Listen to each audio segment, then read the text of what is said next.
Hey guys, welcome back. It's your favorite Gimp with a Limp, and I am back with, obviously, as you can tell, some more Conflict of Heroes. I know you guys are excited about that, just like I am. I have the new 3rd edition of Storms of Steel sitting here in front of me, and good grief, this has a lot of awesome stuff in it. Now, due to timing on different games that I've got in the works and filming, it actually worked out that I could film this a little bit earlier than was planned. I'm actually just going to start going back and forth between filming an episode of this and then an episode of Tank Duel that I got sitting over there. So you guys will be seeing that coming up. But part of the reason I wanted to go ahead and do this is probably part of the reason that you guys are here watching it now, if you saw my little advertisement about it on Facebook, is that yes, you yourself do have a chance to win a copy of either Storms of Steel, this one that I am currently playing in front of you, or a copy of Awakening the Bear, of which you can see the previous playthrough that I did recently. I think it was an 8-part series. Huge tank battle. Had a lot of fun with that one. So you're asking yourself, how can you win a copy of the 3rd edition of either one of these games? Well, it is very easy. I gotta definitely say thank you to Uva and the gang over at Academy Games. I've been talking with them back and forth, and he was nice enough to offer up 1 copy each of those games that I could give away however I saw fit. So easiest way to do it is a way that I've done so previously. I just need you to subscribe to the channel and leave a comment down below. Doesn't matter what it is. Gimpy's awesome, Gimpy's crap, whatever it is. Just leave a comment down below so your name is entered. That's all you've got to do to be entered in it for a chance to win it. I will do probably a couple of videos before I do a drawing.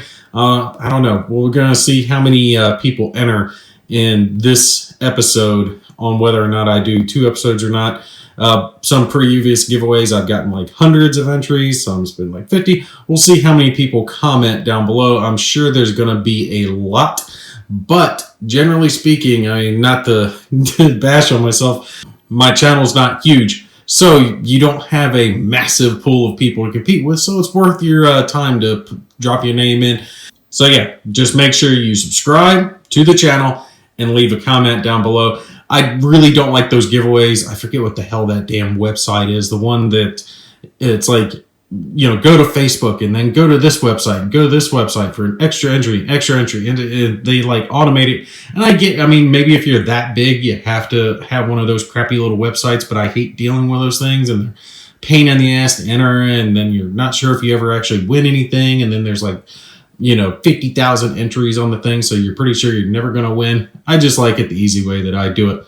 I will announce the winner, though. The winner will contact me, and we will arrange to get the game sent to you. So you guys be sure to stay tuned for the upcoming episodes of this playthrough series covering Storms of Steel here that will tell you who all won. Okay, so let's go ahead and show you guys real quick what this playthrough is going to be. And I don't know if we're going to start the playthrough in this video or not. I do have to apologize. I'm starting to come down with a little bit of chest cold. I'm trying to crack out as many videos as I can before I actually get too sick. But if my voice starts to give out, I might not be able to get the video started. But I do want to give you the heads up real quick of what we're going to be playing. Like I said, it's Storms of Steel, and I love the counters and the units that come with this game. Now, the infantry are pretty much similar to what you'd have seen in Awakening the Bear. You know, the Germans, the Soviets, that type of stuff. They're not that different, but they have some of the most awesome tanks in this game. That's why I'm probably doing 2 playthroughs on Storms of Steel, because I wanted to have a playthrough that has a bunch of tanks in it, and then a playthrough that has some infantry in it, and I couldn't pick which, you know, scenario I wanted to do. I was like, well, I like this one, I like this one. I was like, okay, how about this? Let's do a smaller infantry battle first, just so the people who haven't seen infantry fight before can see how infantry operate. I mean, it's not really that much different from vehicles, but it is cool to see the squads going at it. So small, quick battle, shouldn't take too many videos, and then I'll do a bigger one that has some combined arms on the next playthrough series. So this one, we are doing Wind or Sniper Mission 3, July 5th, 1943. Now, here's the thing when it comes to Storms of Steel that's a little bit different. You notice I do have the solo deck sitting here next to the game, and I am going to be using it, but this is the solo deck from Awakening the Bear, okay?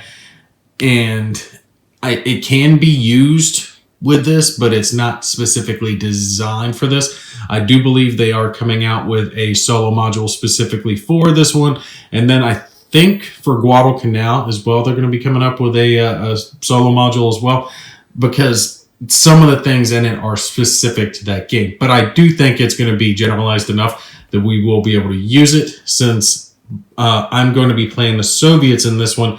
There, I took out all the offensive cards and just left in the defensive cards, the rest of the cards, and that's what's going to be operating the Germans. I might make some judgment calls for them. We'll just kind of see how they play out.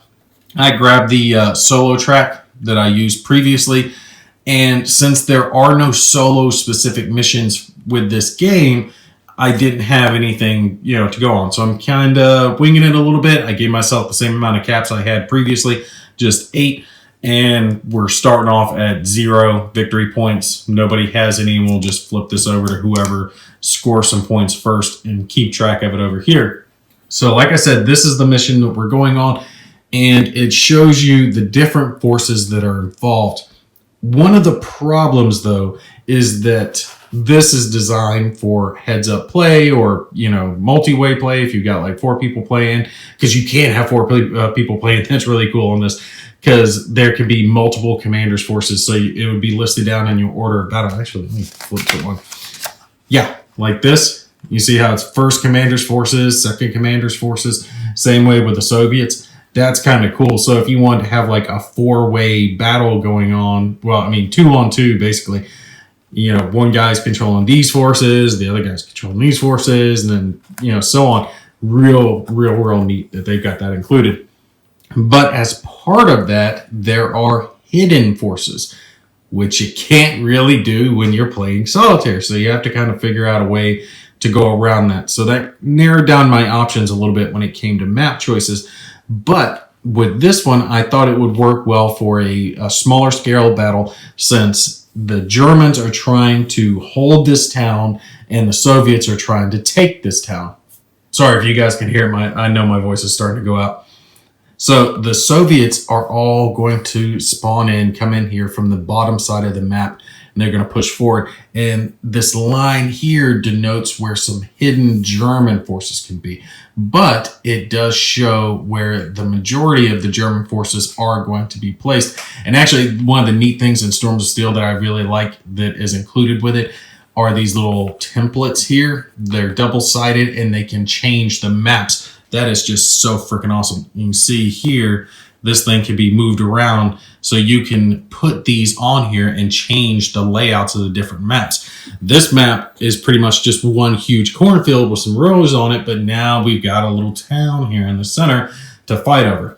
So like I said, the Germans are trying to hold this, and they have a couple of hidden infantry here that aren't located there. So it's like, okay, how do we put these guys onto the map?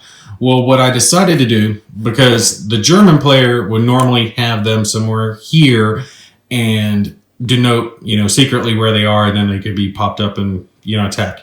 Again, we can't do that. I need to know where all the forces are since I'm playing Solitaire, but I did want to have some randomization to the Germans on where they're going to deploy. I figure since they're trying to hold me back from here, the best way to do that would be to pick 6 hexes along here that I would deploy them if I was going to put them in defensive positions, and roll to see where I'm going to place them. That way there's some randomization.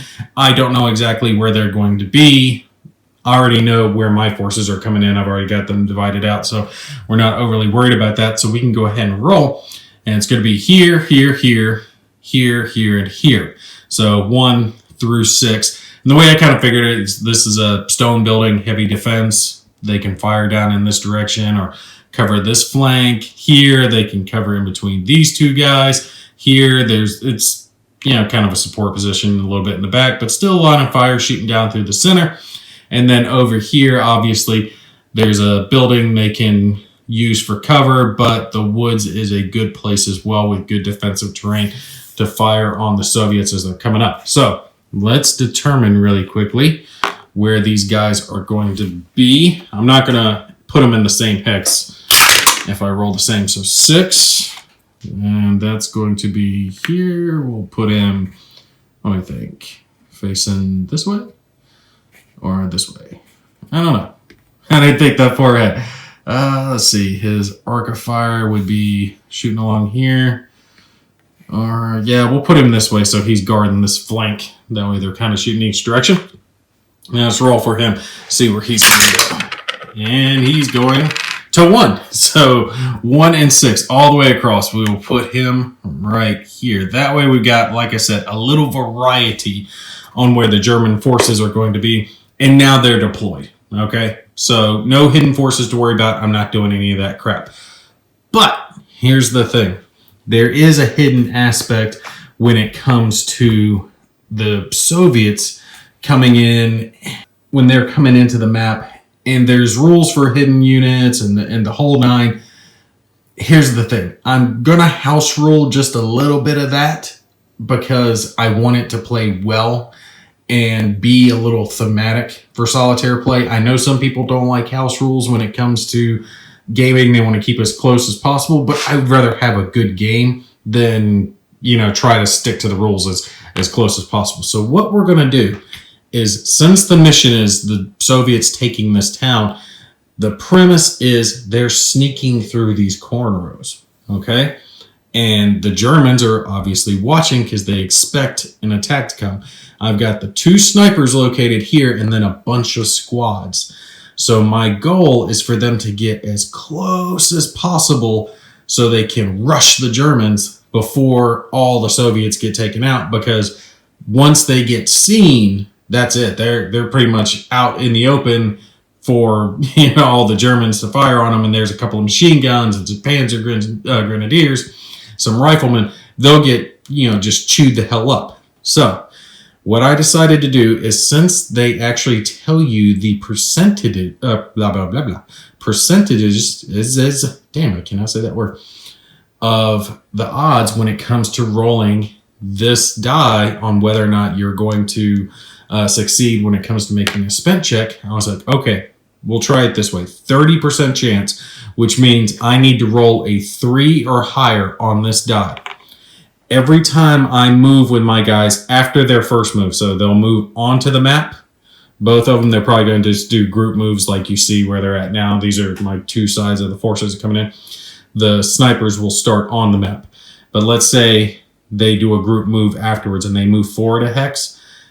I will roll to see if they're spent, but then again, I will roll to see if they're spotted. And if it comes up a 1 or a 2 on the weighted die, it means the Germans have spotted them coming in. Now my forces are, seen, and they can be fired at back and forth.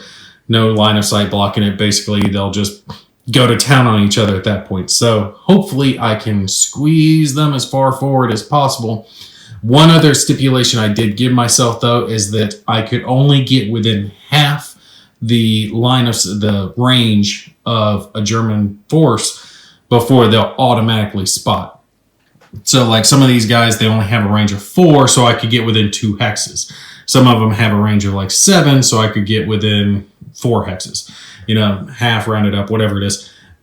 Basically, so I don't get right on the line, just get lucky and get all the way up here. I have to kind of think about it. Some of these guys have longer ranges, so I might only get to about midfield before I get spotted.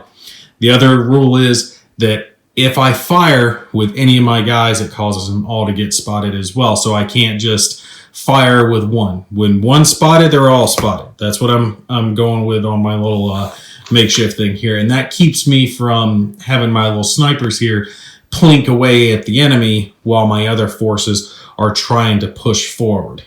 So they will do a group move onto the map. Both of them will. They'll do their normal spent checks, like I said, and then they'll do a spotted check. Were they spotted by the Germans as they were moving forward?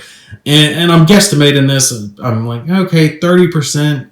More often than not, I should not be spotted, but I estimate I'll be somewhere in the mid-range by the time my forces get spotted, because I plan on doing a lot of group moves to get them as far forward as possible before they get spotted. Hopefully they don't get spent and then get spotted, because they'll get chewed up by the Germans, because there's really nothing for the Germans to do until that point. They could patrol around with like the riflemen. I was kind of trying to think of a way, like, should I have them patrolling the road, the extra guys, but it just didn't really work thematically, so I thought it'd be best just to leave them in the town proper until my guys actually begin the assault. There's a time limit down here at the there's a time limit down here at the bottom. We've got 5 rounds, and then there's victory points for each side destroying each other, and then they get victory points as well for destroying my snipers, and then I will get victory points for units other than the sniper that occupy buildings in the city or town. So you guys let me know what you think of my little jerry-rigged solitaire mission here. I'm actually looking forward to playing this. I think this will be fun, and I think this is one that I could actually play with this rule set on either side and have it work fine. I could work the Germans, because they've obviously got about half the forces that the Soviets do. Play them, determine where I'm placing my forces, try to ambush them, and then have the same type of setup where they're moving forward, but I can't fire on them until I actually spot them. So I'm having to roll and hope that I spot, or potentially move some of my forces out to try to get them in range to get them get spotted. That'd be something as well to consider as a German player here. Okay, so like I said, my third's starting to give out on me, so I'm probably going to cut this one here. Make sure you do enter below for the giveaway. I will have that in one of the upcoming videos on who wins, and it's going to be multiple winners, by the way, just in case I didn't say that previously. There's going to be one winner who's getting Storms of Steel, and then one winner who's getting Awakening the Bear, both of them 3rd edition. So subscribe to the channel, enter below, leave a comment. Really looking forward to seeing all the comments I'm going to get on this one. And you guys let me know what you think of my little jerry-rigged mission here. I think this is going to be a lot of fun. You guys tell me what you think. All right, that's going to be it for me. I'm going to go suck on a cough drop. Y'all take care. I'll catch you in the next one.